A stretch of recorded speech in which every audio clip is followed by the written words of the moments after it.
Bonjour, je suis Mathieu Deldy, conservateur du patrimoine au musée Condé du château de Chantilly. Et pour ce nouveau numéro d'un en tête-à-tête avec un chef-d'œuvre, je voulais vous présenter une nouvelle acquisition pour le musée du cheval de Chantilly, situé au sein des Grandes Écuries, une acquisition qui va bientôt gagner les salles et qui a été acquise tout récemment grâce au soutien de la maison Antenor Auction et des propriétaires de cette cravache à pommeau et nœuds d'or, qui est liée à Ferdinand Philippe, prince royal, frère aîné du duc d'Aumale, qui est justement ici représenté en buste. Nous sommes au sein de la salle de marbre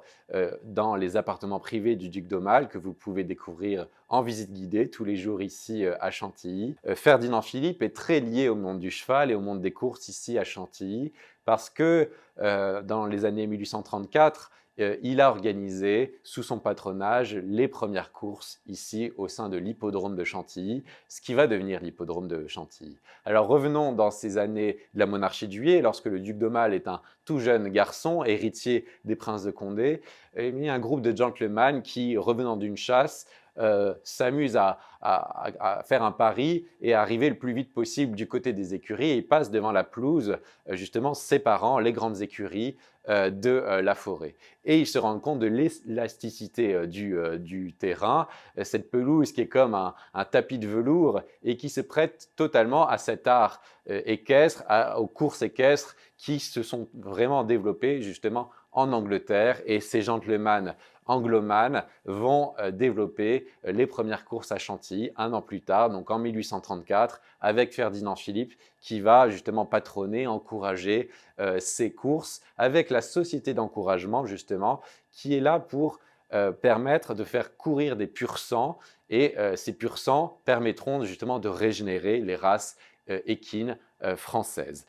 Ferdinand va patronner cette première course, la deuxième course aussi en 1835, et dans cette deuxième course qui est beaucoup plus développée, il y aura un certain nombre de prix qui vont être délivrés, le prix d'Orléans, le prix de Chantilly remis par la ville de Chantilly, le prix d'Aumale remis et donné par le roi, et puis il y avait le prix de la cravache qui était patronné par Anatole Demidov, le comte Demidov, et qui remettait au vainqueur de cette compétition une cravache avec un pommeau et un nœud en or. Alors, il y avait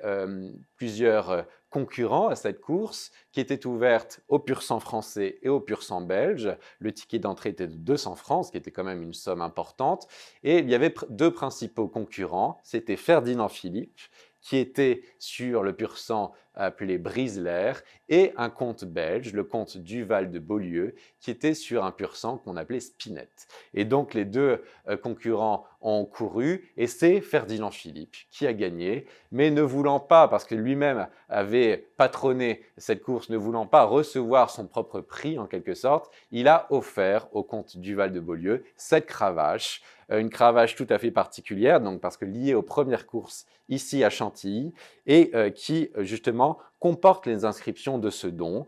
où il est noté que Ferdinand Philippe a donné au comte Duval de Beaulieu en souvenir, cette cravache en souvenir de Chantilly avec la course du 17 mai 1735. Donc une inscription qui authentifie ce cadeau, qui est connu d'ailleurs par les archives. On a évidemment les règlements de la course. Et puis si on s'approche, vous avez une succession de cavaliers, de jockeys plus précisément, sur la monture qui s'élance comme dans une course. Vous avez trois cavaliers et ce qu'on peut voir, c'est cette manière tout à fait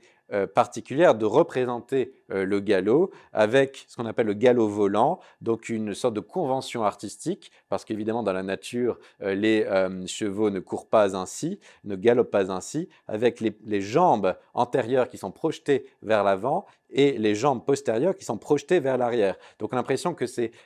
chevaux, avec leur jockey, volent et survolent le champ de course. Et évidemment, c'est une convention artistique. On a un certain nombre de tableaux ici, notamment au musée du cheval, qui représentent cette convention, pas du tout naturaliste, mais qui permettent d'imprimer un mouvement et d'évoquer le monde des courses et ce galop. Et ce qu'on peut voir, c'est que sur le nœud, mais de l'autre côté, parce que ça permettait que, tenu en main, on puisse toujours voir cette iconographie, on voit ce galop volant qui continue sur le nœud avec ses 3 chevaux, avec leur jockey, qui s'élancent tout autour de cette cravache. Donc une cravache dans un parfait état de conservation qui est vraiment liée aux premières courses à Chantilly. Donc c'est un souvenir exceptionnel et que vous pourrez retrouver prochainement au sein du musée du cheval de Chantilly.